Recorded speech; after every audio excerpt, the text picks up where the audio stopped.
Good morning, student. Good morning, everyone. We're talking about ethics. Ethics, every people have to choose right or wrong. Today, we are gonna discuss about ethics. Ethics guides human behavior, our morality.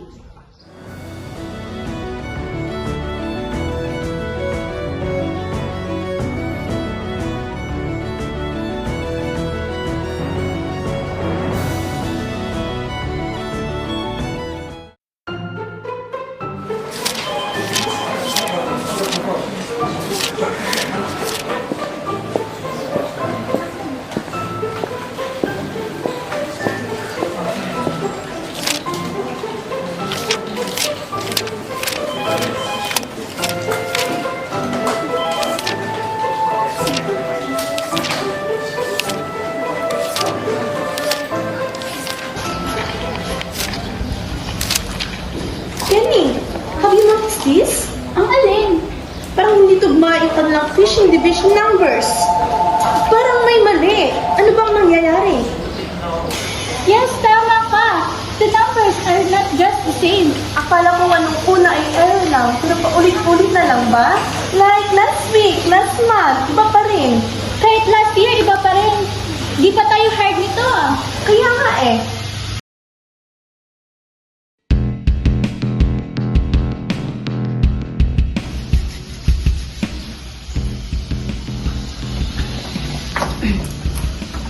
Pwede ba kita makausap? About what? Tungkol po sana sa pagpapasahod natin sa mga workers. Nakita mo bang may ginagawa ako dito? Dugot pawis ang kanilang dinanas para may makain ng kanilang mga pamilya. O tapos, wala naman akong pakialam dyan. Nung kayo po ang nag-handle ng pasahod po nila, hindi consistent at tugma sa kanilang mga huli. You have no right to say that to me. You're just a newbie. Ganyan ka na magsalita. Does that affect you? Umalis ka nga dito kung hindi isusumbong kita kay boss.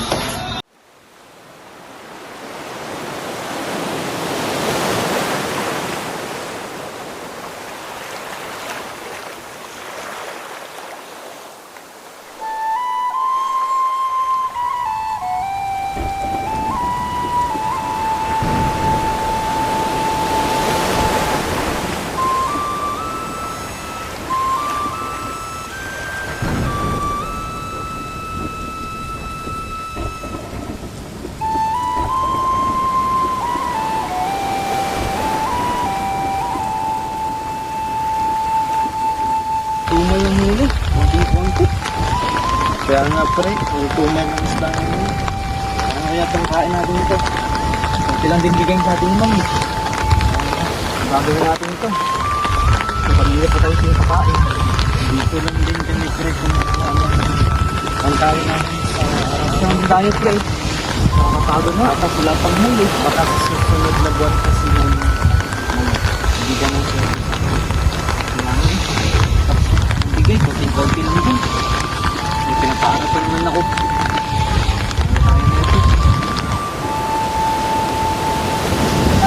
Kayo, kamusta ang mga huli natin?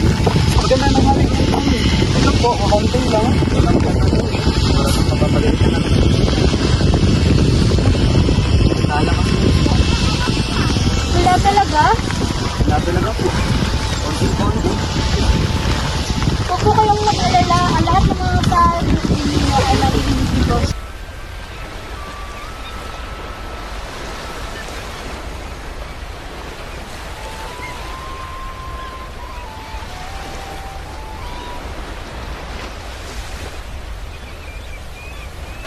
Baka mawalan ako ng trabaho.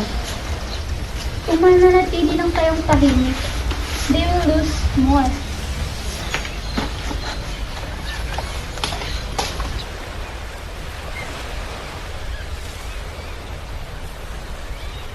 Okay, Mr. Tan, let's talk about the business proposal tomorrow. I will call you tomorrow, okay? 9 p.m. Sure, thank you. Excuse me, sir. May we come in? We have important to say. Please come in. Yes, is this about the delivery schedule? Can you ask Miss Giselle? No, sir. It's not about the schedule. Nandito po kami para sa envelope na to that were handed out at the docks today. Okay, let me see. Ang boss, bagong hire po siya dito. May sinasabi ka ba, Miss Giselle? Yes po. These men work until we're dripping in sweat. Umaabaw po ang kanilang net sa huli. Pero kahit sa ganon, mababa pa rin ang kanilang sweldo. Sir, maawa naman kayo sa akin, sir. Halos kalahapit yung nabawas sa sweldo namin. May mga pamilya po kami na pinapakain. May papaaral po kami ng mga estudyante. Ano gagawin namin ito po? Halos, wala na lang kami para sa amin. Paano to, sir? Ano kami? Sir, I've seen the ledger. Lahat po yun ay ditugma sa pinalabas na pera at may perma din yun ng senior. You're overstepping. Staff ka lang dito.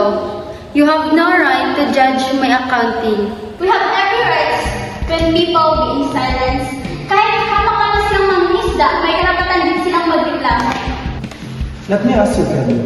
Why do you care so much? Because buwaya system only work when people are too afraid to speak up. Pag hindi po ito, matutugunan na yan kasama ang mga buong pasakot nila sa lahat ng mangingisda na nasa kanilang mga bangka, didiretso na po ako sa labor authorities. Ma'am, sir, lumalaban na po kami ng batas. Sana wag na po kaming tangilan ng karapatan po. Miss Giselle, you disappoint me. Sinira mo tiwala ko sa'yo.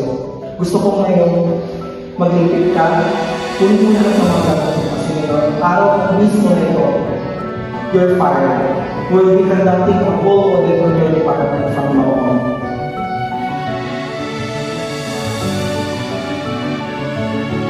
Today, you received the wages you truly deserve. Thank you for hard work.